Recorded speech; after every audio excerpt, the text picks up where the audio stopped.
Hər vaxtınız xeyir əziz izləyicilər, qısa başlığı ilə qarşınızdayım. Hibrid və elektrik mühərrikli avtomobil həvəskarlarını üzəcək bir məlumatım var. Bu məlumatın daha çox insanın izləyə bilməsi üçün bəyənib paylaşmanızı sizdən xahiş edirəm. Belə ki, gələn il yanvarın 1-dən hibrid və elektrik mühərrikli avtomobillərin idxalı və satışına tətbiq edilən ƏDV güzəşti bitir. Bu isə o deməkdir ki, şərti olaraq 20.000 gömrük dəyəri olan hibrid avtomobil bu il 24.200 manat idisə, gələn ildən təxminən 28.500 manata qədər bahalaşacaq.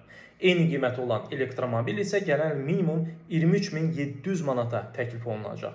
Artıq indidən hibrid və elektrik mühərrikli avtomobillərin idxalı və satışına tətbiq edilən güzəştlərin ləğv olunması xəbərləri fonunda bazarda qiymətlər minimum 3000 manat artıb. Məsələn, avqust ayında 23.000 manata təklif olunan Çin istehsalı olan hibrid avtomobil hazırda müştərilərə 26-27.000 manata təklif olunur.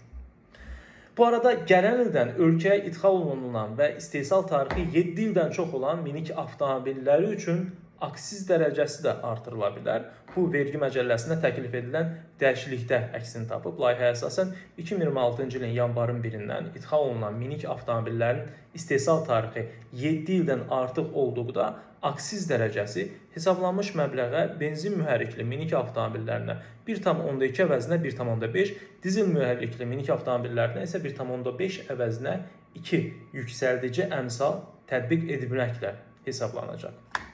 Bax belə əziz izləyicilər, həmişəki kimi fikirlərinizi şərhlərdə qeyd edə bilərsiniz. Bu arada səhifəmə abunə olmağı da unutmayın. Ən əsası isə özünüzdə müğayət olun.